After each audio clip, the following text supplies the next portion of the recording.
Pat Mayo Hour.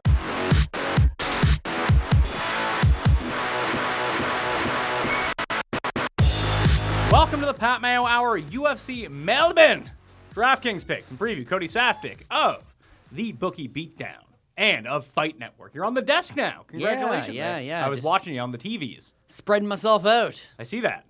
How did the Bookie Beatdown? Did you guys do one this week? No. It was politics. Got us down. Oh, that's a bummer.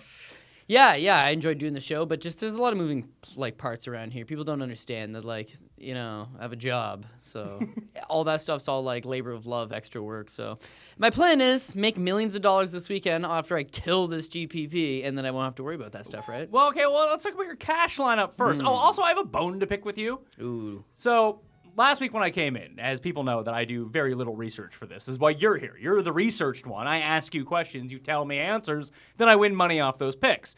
But I kept referring to it. Someone told me it was like UFC Ireland last week. And I just assumed that was Dublin, but it was Belfast. And you didn't correct me. You know what, man? When they got all these cards happening at the same time, I know it's Ireland, right? If you say Dublin, but it's not even Ireland. It's Northern Ireland. Well, if you're from that part of the world, you'd be very upset, as I would be. Very upset. But also, some people are pretty cute with it. It depends. They just want picks.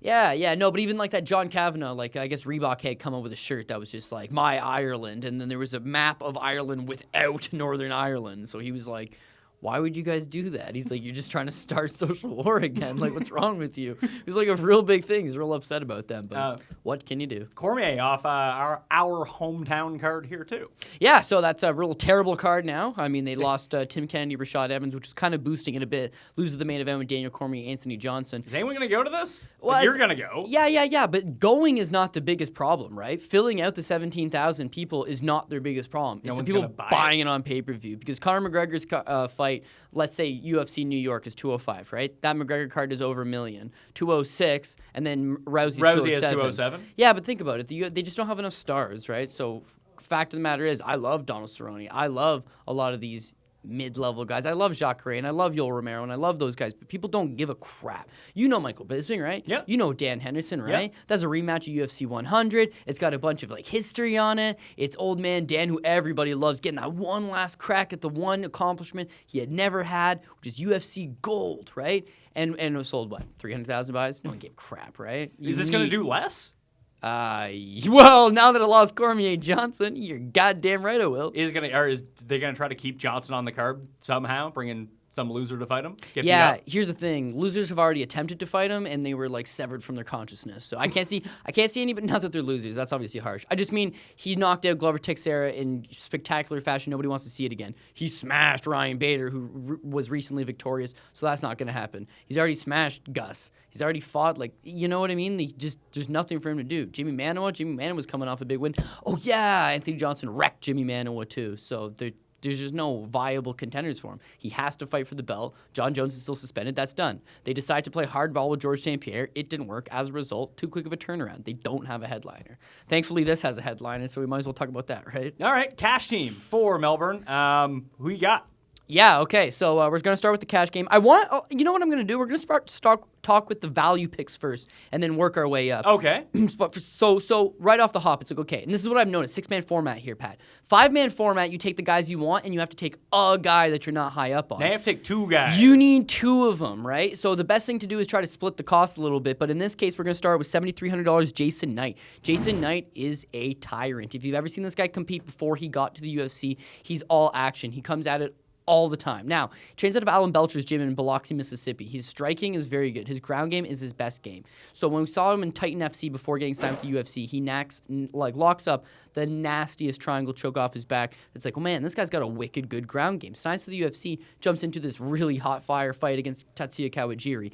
He gets nullified in the fight with Kawajiri over and over and over again. This fight with Jim Ehlers, that's when you have a real better barometer test of what this guy's got. He's wild on the feet, man, but as a result, he can take an awesome punch. He will stand toe-to-toe with you. And when you're Jason Kid Knight, you're 24 years old, you can take those punches, right? So he'll stand in the fire with you, and he'll get down. Flip side to that, if the fight hits the ground, that's where he's at his best. Kawajiri's got almost 50 fights. Kawajiri's fought at the highest level. You can't submit Kawajiri for the most part unless you have some crazy thing. But look at that fight with Musa Kamenev. Musa Kamenev is a stud. and Jason Knight's able to catch him. So when I look at this fight with Dan Hooker, can he catch Dan Hooker? I'm a big Hooker fan, so I'm going to lean towards no, but cash game, $7,300. This fight is going to go the distance, worst case scenario for Jason Knight. Jason Knight can finish inside the distance, but more than likely, he just throws massive amount of output the entire time. 145 pounds, he's very fast. A lot of I like him. takedowns, maybe? As I've been realizing over like the past month with the new DraftKings scoring, if you have a guy who takes people down, you're going to win. Well, check this. Jason Knight, as I mentioned, his best part of his game, in my opinion, is his ground game. Submit a Musa Kamanya, for Christ's sakes, right? Now, I look at this situation against Jim Ehlers. Jim Ehlers is a high-level guy as well. I believe just received his black belt in BJJ and had won a lot of prestigious tournaments on his way up anyways. Good grappler. So Jason Knight gets in this fight with him, and a lot of people are thinking, ooh, might be grappler versus grappler. Jason Knight lights him up with a beautiful three-piece, puts his hands up, and he's like, take me down, bitch. I know that's what you want. And then Ehlers tries to take him down, and it's just not happening. This is young. He's confident. He's bold. He's boisterous. He could be something. He could be something that the UFC could get behind if he has the personality and the drive and the skill. But he has to win. He has to win first and foremost. And against Dan Hooker's a guy that lives and trains full-time in Thailand, also spent some time at Team Elevation over in Colorado, is a young guy as well. Dan the Handman Hooker. This is really prospect versus prospect. But when I look at $7,300, I think, geez, Jason Knight's not likely to get finished in this spot. I don't think he's likely to get finished in this spot. And he's going to score a pile of points. That, on a cash game, I'm cool with the $7,300 spending it. On the GPP, you could take that play. It wouldn't be the worst thing. I didn't do it personally, but this is just one lineup. If you're going to play multiple lineups, Jason Knight's not the worst to try out on one. Well, I think that's something interesting to talk about this week because I have the odd sheet in front of me right now, and outside of the two super favorites on the card, every fight kind of seems like a coin flip. Yeah. So if there is a week to play a bunch of lineups and do different combinations, this seems like it would be the week. Yeah, well, I've noticed from doing this week that you can fit any. If you want the top three most expensive players, you can still afford a decent team. If you want two of the top three most expensive players, you can still field the team because there's a lot of low price options that are good. So moving on from $7,300 for $8,000, we got Marlon Vera over Ning Guangyu. Now, Ning Guangyu is a very, very solid Chinese fighter, good wrestling background, good grappling background. Why are there more Chinese UFC fighters or just mixed martial artists in general? It seems like Thailand has a bunch, but not China. Well, Thailand hardly has any mixed martial arts fighters. They have a lot of Thai fighters that do Sure. Thai boxing, right? I mean, obviously Muay Thai being from Thailand and their national sport. When you look at China, China has a lot of Sanshao fighters. They got a lot of Wushu fighters. They're not really heavy on this mixed martial arts thing. They do Chinese jiu-jitsu. Japanese jiu-jitsu is not comparable to Brazilian jiu-jitsu. Like it doesn't translate over? No, I've seen Japanese jiu-jitsu black belts get completely just routed in the matter of minutes against a blue belt in Brazilian jiu-jitsu. It's not comparable, even though there are a lot of practical moves. It's just not the same thing. So out of like the East Asian market, is there more like Korean and Japanese fighters?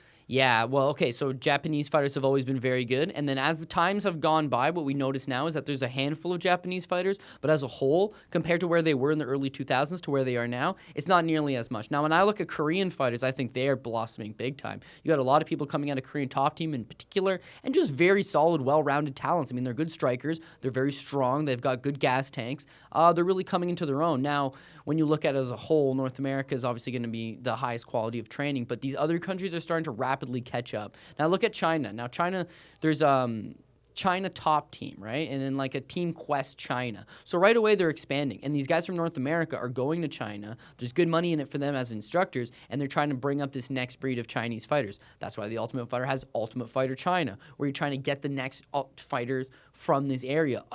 The problem is it's just not as developed, right? So when you look at it as a whole, they have good fighters, and they are developing. They're just not at that same level. There's not that consistency? Yeah, they're going to get better. And when I look at Ning, right, Ning is a guy that I knew. He's been on my radar since 2008, right, because Vaughn Anderson's a Canadian guy. Vaughn Anderson went to China, lives in China full-time, and Taiwan, and he moves around. But he trains these fighters over there, and he talked about this guy. He's like, this guy, they call him Smasher, and he apparently just gets guys down and utterly smashes them. So he gets on Tough China, and I think he's the favorite to win it. And he has a lot of success. And he goes in the UFC, and once again, he has a lot of success. Then the beginning of his problems was he ate some meat, I believe in China, that I wish I remember the name of it, but it's tainted meat. You'll pop positive on a drug test because of this meat, right? Beef. So Beef, just general beef? Well, Chinese beef. Like Whatever. Chinese, There's like, something in steroid-induced it. beef? Yeah, there's something in it that will cause you to red flag. Now, USADA's well aware of it, so they'll work with you. They're not going to be like, oh, this guy's cheating. So he got something like a 30-day or a 3 months, between 30 days and 90 days. But this fight was supposed to happen for a little while now, so it keeps getting pushed back. After it gets pushed back the second time, he has like a visa issue. Because what happened was, bear with me here, they're supposed to fight in the U.S., so the guy got a visa to travel from China to the U.S., so then they were like, oh, this meat thing. So they're like, okay, don't worry. We'll just move your fight because they weren't going to, he wasn't going to get cleared in time. We'll just move your fight to the next available card, which is Vancouver. But his visa was for the U.S., not for Canada. So that got scrapped too. So this fight's just been a while in the making. But when I look at his last fight is against Marco Beltran. Marco Beltran, young Mexican fighter who's been really spending a lot of time on his grappling, right? I recall we had Beltran on a lineup like either last week or 2 weeks ago. He lost. Yeah, he crapped the bed. But that's a class change, right? So when you look at Marco Beltran's very green. And when he wins, they're competitive fights. Against Ning, it's a split decision, but he actually goes out there and he earns it. And he, like I said, he's a fast, mobile, young Mexican fighter who's been spending a lot of time on his grappling. I look at Marlon Chito Vera, and I see the exact same thing. Trains at Greg Jackson's gym, which is one of the best camps in America, obviously. But also, he's a young, fast, not Mexican, but South American fighter who's he's very versatile and he's learning. I think he's only 24 years old. He's picking up new tricks. And no surprise here, he's also been spending a lot of time on his grappling chops. So I look at Ning and I think, geez, 34, 35-year-old athlete, getting a little bit older, and struggled against a very similar type of opponent in his last fight. I look at Vera and I think, okay, I like Vera. One thing is, Vera hasn't really been showing a knack for finishing guys, and I know Ning's tough. I know he's a very versatile guy who at 35 years old has experienced a lot of combat in his adult life and is not likely to get finished. But I think for $8,000 on a cash play, I like it. Who else? Okay, Jonathan Meunier. Meunier? Jonathan Meunier. $8,100. $8,100. This is Richie Walsh. I might take a little bit of flack for this one. So Jonathan Meunier is stud on the Canadian scene. He goes out there, he smashes guys, he finishes them 7-0. Are you only taking him because he's Canadian? I'm getting at that, but yes.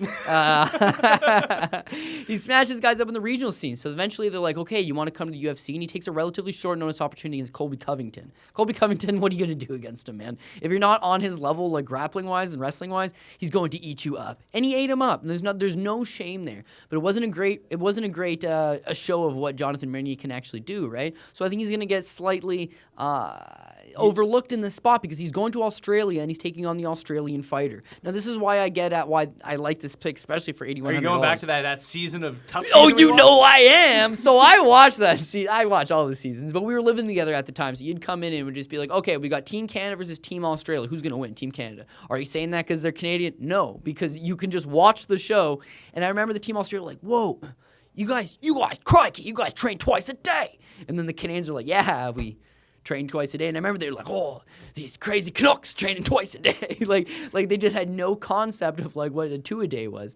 And I think to myself, Jonathan Meunier trains with all the good guys from that season. All the guys that went on to fight in the UFC, Elias Theodorou, and Nordine Taleb, and Chad Laprise, Cajun Johnson. He's a training partner with all of those guys. Those guys buzzsawed Team Australia. They buzzsawed them, right? The one guy that picked up like a victory on his own in the house was Richie Walsh. And he happened to be Matt Darash, who was the worst guy on Team Canada, was 21 years old, only had 4 fights, shouldn't have been there to begin with. So Richie Walsh is by no means a standout. Now, Richie Walsh goes to the UFC, and he's hit and miss, man. Sometimes he comes in shape, and sometimes he puts a fight together, but he seems to tire, and he's got a poor chin. Not poor chin in the conventional sense where like a non-power puncher can knock him out. But if you've got a decent amount of pop in your hands, you'll put this guy down because he's very hittable. When I look at Jonathan Meunier, he's longer, he's got a longer reach, he's a big, strong guy, and he wants to strike. In his last fight, he spent the entire time defending chokes and takedowns. It's a bad look for him. Now he's going to get someone who's going to stand in front of him. So I actually have seen Meunier get rocked in the past on a regional fight. Don't expect that to be the case here. I think he goes down there. I think people overlook him. I think he gets the finish. $8,100. I'll play him on cash and GPP. Yeah, he's on both teams. Yeah, I'm confident in him. You have a bunch of guys on both teams.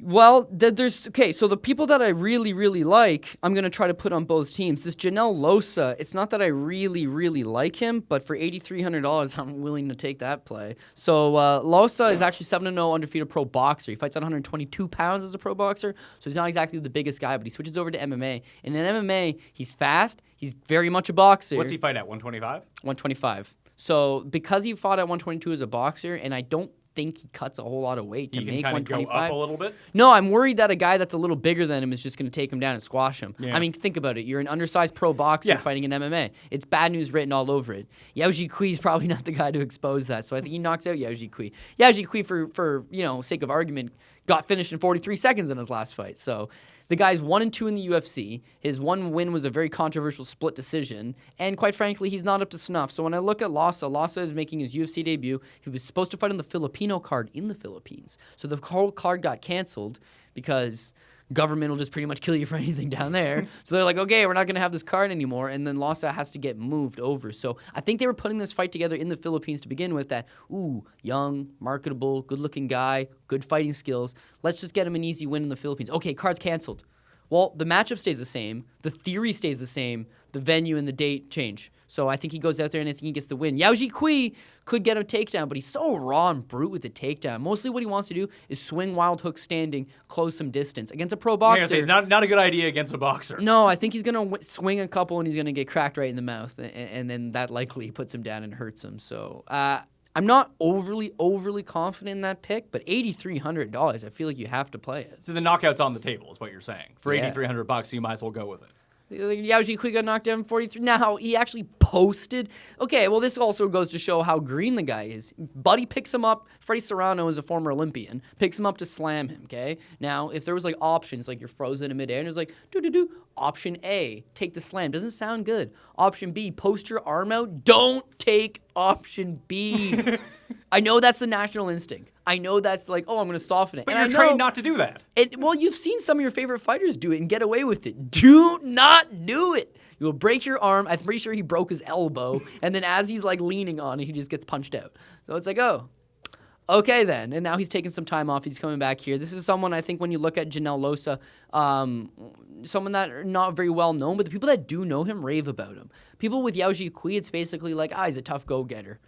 He lost to Hoiston Wee in a fight he probably should have won. He's already overachieved just by being here. Yeah, he's 2-3, and he's fighting in the UFC. Sounds like an overachiever. Yeah. Losing record. Jake Matthews on every team. Jake Matthews on every team. Andrew Hallbrook was undefeated, looked kind of good. Got a split decision over Ramsey Najem, who I'm very high up on. But once again, it was a controversial split decision. I mean, should the guy have won? Probably not. And then I look at his follow performance. He goes out and he gets smoked in 43 seconds. Jake Matthews is the truth. Jake Matthews is by far the biggest favorite on this card. He's minus 400. Yeah, he's Australian. Australian! Exactly. So he's going to be that hometown kid. But this is the Celtic kid, man. People really like him. They like to get behind him. He's young. Once again, athletic, good looking, someone that you can market. And ultimately, that's what the UFC is trying to do. As we were talking about earlier in the show. They don't have any stars. So at least if they can build stars in certain markets, certain demographics, that will help them. Kind of like with GSP, that every time that you came to Canada, you could throw GSP on a card and people would buy it. Yeah, same thing People here. would go, people would get pumped up, it would get national media coverage. If you had a giant Australian star, you could do that as well. Yeah, and because Jake Matthews is so young, he's someone that's conceivably going to fight in the UFC for the next 10 years. See, you say that, but it doesn't seem like these guys really stick around all that long. If they stick around, they're not high-level guys. You said Dan Henderson earlier, right? Yeah. And he's been around for 25 years? Dan Henderson has been around for around 25 years. You say he's never won a title? No, he's never won a UFC title. He's won a lot of titles. But he's never won a UFC title. He's challenged for it twice. So he's not really a high... He's challenged for it 3 times. Despite being high on name recognition, he's not a high-level star. Star in what sense? Star in career sense, or No, star in you put Dan Henderson on a card, so people are like, man, I gotta buy that card. Dan Henderson is the best. No, but he's 46 years old, right? So But even 10 years ago, was he that way? Oh yeah, he was the best. How could he be the best if he never won? Okay, so he used to fight in Japan, right? And Japan was the biggest organization, so he beat the guys in Japan. So how long has he been in the UFC for then? 10 years. 10 years? And so his best days were in Japan, not in the UFC. His best days were in Japan, not in the UFC. Now, he had fought in the UFC back in the 90s, right? Like Dan Severn and Ken Shamrock? Yeah, they were all part of the same, well, not Ken Shamrock, but him, Dan Severn, Randy Couture, they all kind of worked out at the same wrestler first gym. Evan Tanner, Matt Lindland, all those original guys. And then he goes to Japan and becomes this big star. Comes to the UFC, and then right off the hop, they're like, okay, you are the 185-pound champ in Japan. You are also the 205-pound champ in Japan. You are one of the most legendary American fighters of all time, certainly in Japan. Fight Rampage Jackson for the 205-pound UFC title. So Rampage is their champ. Dan Henderson fights him. To this day, I think Dan Henderson should have won that fight. But they gave it to Rampage. So it's like, oh. Then they tell him, okay, well, do you want to fight for the 185-pound belt instead? Okay, just lost at 205. Might as well try 185. Fights Anderson Silva. Prime Anderson Silva. Beats him in the first round.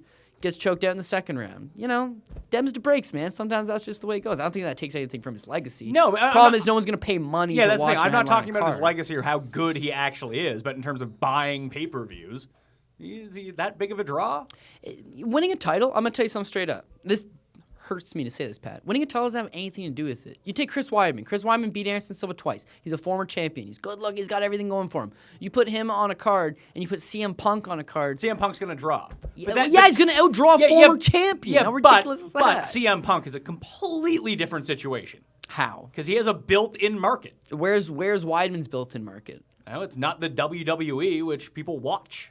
WWE as a business is valued for less money than the UFC. Well, it's also it's a publicly traded company. Yeah, but it's something, it had a value of like 3.1 billion or 2.8 billion, which is not the 3.9 the UFC sold for. No, but I mean, you could say that as well for like when the Dodgers ended up selling in baseball. The Dodgers valuation was like 1.8 billion, and they sold for 6 billion.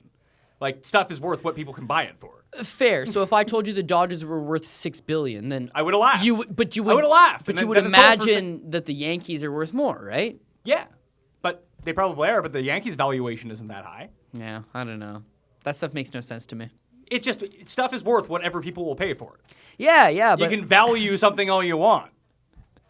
fair enough. But in until this you case, actually buy it. people are valuing CM Punk. Yes, because he has a built-in brand, and it's especially important for the UFC because you're going to have your diehards that buy the card anyway. Plus, you have a completely separate sect of people that are now just curious about it. So why not put David Lee Roth in a fight? Because people know him. Because it's not people like him. It's not 1983. So what? People are interested in it, apparently. But it makes sense though. Like he had his story about like leaving WWE was like news. Here's the thing, though. He's good on the mic. At least when he was in the WWE. Yeah. He's not the biggest guy. He's not the best wrestler, technically speaking. He's very good on the mic. He comes to the UFC, and that's out of the question. Because he doesn't even talk shit, first of all. He's not trying to get in anybody's head. He's just trying to train and fight like a regular guy. And guess what? Not that good. No, and he's probably going to get... Is he going to be on another card now? Yes. Is he going to lose again by like in horrible fashion? No, I think they set him up with something like a winnable match. Didn't they say that last time and he got smoked? Yeah, it was a really bad idea. They should have known that guy was going to smoke him. Mickey Gall's a brown belt. Like a credible brown belt. Trains at a good gym. That was just a bad news. The guy that Mickey Gall beat, Mike Jackson with the funny little mustache, boxer out of Texas. Yeah. That's who CM Punk should have fought. Okay. Roundtree, 8,700. Khalil Roundtree, speaking of great mustaches, this guy trains out of Vegas full-time, Syndicate MMA. He was on The Ultimate Fighter. My God, he at least showed glimpses of promise in The Ultimate Fighter. Didn't win the show, but I mean, he's very, very large for the weight class. He's very athletic, and he's very heavy-handed. Look at this fight against Tyson Pedro. Tyson Pedro's only 4-0. He's a local guy to the Australia market, coming down, and he's known for his amateur boxing background. I just think at 4-0, he's a little too green jumping in here. People will say the same thing with Khalil Roundtree. Well, he's not all that experienced. The guy at least was fighting an RFA before he made it to The Ultimate Fighter. Went through the process of The Ultimate Fighter, went to the finals, lost to Andrew Sanchez in the finals, has since come back, not reinvented himself, but he's back. Now, he's gone through all those trials and tribulations. Tyson Pedro's 4-0. He hasn't faced any of that. He's got an amateur boxing background. We know he's also athletic. But he's matching up with a guy who's equally as athletic. So I don't know where his ground game's at. I don't think he's as experienced. And I think that when the bright lights hit, Khalil Roundtree will be able to say, listen, I've already made the walk down in the UFC. I've already fought on the finale of a card. I've already fought on the main card for that matter. Now I'm getting an undercard fight against a local guy. Not as much pressure. If you're Tyson Pedro, that's a lot of pressure making your debut at home. So you have $300 left on this team. You could take John Tuck if you wanted to. Yeah, that guy's let me down in the past. All right, so that's a stay away for you. And you're not taking Brunson because you're going with Whitaker, who's on your GPP team. On the GPP, yeah. Why? Well, okay, so basically when you're looking at a GPP, you're going to want Brunson. Brunson's knocked out his last 4 opponents in the first round. He scores by far the most average points per fight of any fighter on this card. He scores 89.4 per fight. And that's why people are going to go for him. I think it's an easy play to try to go for Brunson. Now, he is expensive, don't get me wrong, but he's in a 5-round fight. He's headlining this. He's knocked out his last 4 opponents in the first round. His last loss is to Yoel Romero in a fight that he was winning 2 rounds to nothing going into that third. by all stretch of the imagination, Derek Brunson's the truth, man. And if you slapped on him his last couple of performances, you got awoken on it. Coming into this fight, why would you sleep on this guy again? I get all that. And I think as a result, a lot of guys are going to play Derek Brunson. They're going to say, listen, I want the guy that finishes. So is the not taking Brunson just fading everyone else who's going to own him, or do you think that he could lose this fight? Yeah, I think he's going to lose this fight.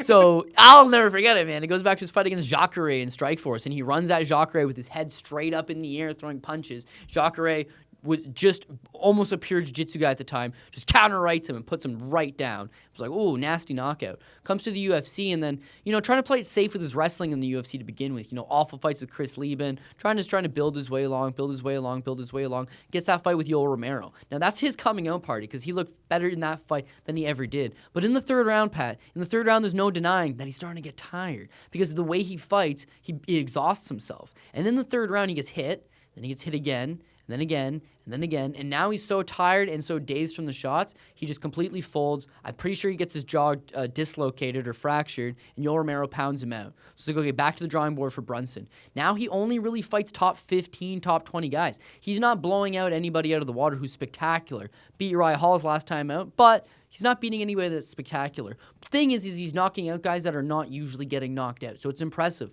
And he's real fast, and he's beating them in a minute. But now you got to realize his last 4 fights have all been in the first round. The last time we saw him lose, it's because he got taken into deep waters. So now you take the same Derek Brunson, and you're going to send him to the other side of the world, to Australia.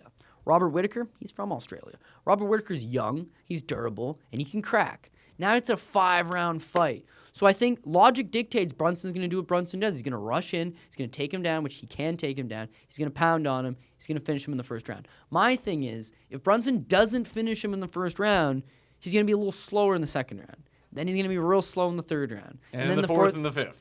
Fourth and the fifth, so he's going to get taken he has out. to just not get knocked out early. Yeah, not only that, but Brunson still has a tendency to run in with his head up. But no one's taking advantage of it. This guy's a slick southpaw counter-striker, right? And a good boxer. If you've ever watched any of his fight, he's got tight hands. I think a counter hook or counter straight left puts him down. To be honest, I think he knocks him out. And if that's the case, it's a double win for the GPP team. Yeah, fade him in. Because you have the guy that everyone has against the guy who no one has, and if your guy can win, now Brunson's going to win in like 30 seconds, isn't he? This is the way this is shaping up. Now that you've talked up Whittaker. Whittaker's been blown out one time in his entire career, and it was against Stephen Wonderboy Thompson in a fight he was doing good in, and he got knocked out 3 minutes into the first round. I don't think Brunson's got that. Brunson fights like a man. This is going to sound ridiculous, so feel free to rip on me in the comment section. He fights like a man who's afraid, and that sounds crazy because it's like, how? He runs right at them fearless and smashes them. It's like he wants to get it over with ASAP, because he doesn't want to get into a prolonged fight with them. Look at that Sam Alvey fight. He throws his technique out the window. His head's straight in the air, and he's just throwing the worst left hand. It's like no technique because he's just trying to finish Alvey out, and he does. At some point or another, it ain't going to happen. And when people are in Australia, they're yelling at you, and they're getting in your head, and they're talking smack, that's when you're going to be susceptible to a big shot. I think he's going to get over-eager. He's going to do what he's not going to change his fight style. Why? Because it's had a lot of success over his last 4 fights. So he'll do the same thing. Rush in, try to throw his straight left. I just feel like, honestly, Whittaker's going to catch him. Even if he doesn't catch him, he'll take him into the deep waters. So I see it as a win-win. Either Whittaker knocks him out early with a counter shot, or Whittaker takes him out late. Is there a risk that Brunson smokes him out? Absolutely. But once again, when I'm looking at pricing, it's only $7,400. $7,400. So if he loses, it's not the end of the world. 74. Well, we're going to talk about the GPP, but we have to hurry up because I have to go on live TV in like 4 minutes. Okay, so I'll rifle right through. But you could theoretically, if you take Whittaker off and you add Jason Knight, yeah, then you could do that. You could have the money to put Brunson. But anyways, yeah, GPP, Jake Matthews. We all know about Jake Matthews. He's the biggest favorite on the card for a reason. Good-looking kid. He's going to go out there. He probably should take out Andrew Hallbrook. Alex Volkanovski, what? Do not sleep on this guy. I've been watching him for a while now. Trains full-time at Tiger Muay Thai in Thailand. Unbelievable record. Is a finisher, Pat. I believe he's on a 7-fight winning streak. He smashes everybody. My question to you is, when I was looking at the odds for this Camozzi guy is the second biggest favorite on the card. Why not take him instead? Chris Camozzi should be able to get the win. Dan Kelly's very old. He's susceptible to the knockout punch. The thing is with Camozzi is that he's a jack of all trades. He's not good. He's not exceptional in any one area. When I look at Dan Kelly's a 4-time Olympian. He's got a very smothering top game. He could just clinch up Camozzi and try to take Camozzi down. If he does take Camozzi down, he's big big enough and strong enough to just avoid top submissions from his top game and smash down. I think Camozzi gets the win. I just didn't really feel like I was able to afford it or was super, super confident in it. I was more confident in Alex Volkanovski. Okay. So Jake Matthews, I'm confident. Alex Volkanovski, I'm very confident. Janelle Losa is going to probably We already talked about it. Yeah, question mark fight, but should be able to get the win. Jonathan Mernier should be able to get that win. Robert Whitaker, as we mentioned, takes him into deep waters. So the other one fight would be Mean Gene Herrera, who Gene Mean? Yeah.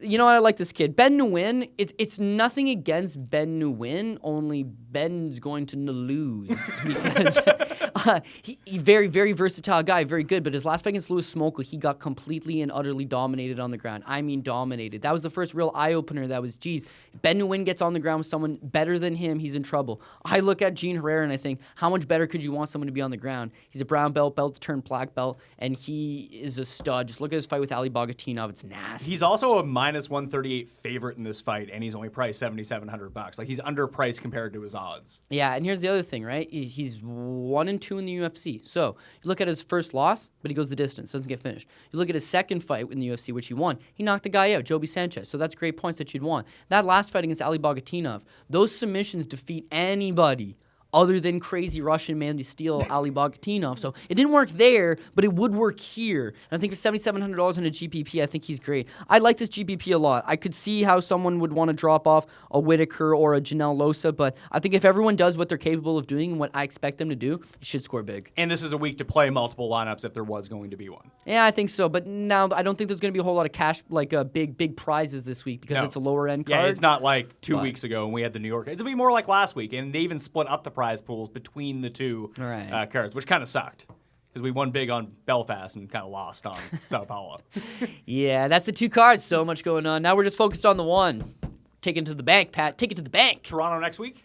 Yeah, moving on. Next, every time. But yeah, the Toronto card, it's going to be interesting to see what they do with it because it ain't looking too hot. We're going to have some of the fighters in here? Is that going to happen? I'm not sure, right? Because, I mean, we had Daniel Cormier here, and we had Anthony Johnson in studio, and we had all these people dropping by. But now that the event's drawing closer, people have to realize they're now focused on the fight. Well, not only that, no, I don't think they're focused on the fight at all. Because let's say you're the UFC, you own the UFC. It's just like, okay, where are we going, guys? We're going to Toronto, Canada, boss. Nice. We got an office in Toronto, Canada? Yeah, 10-person office. Yeah, okay, lay them all off. It's like, but we're going to, no worries, play them all off.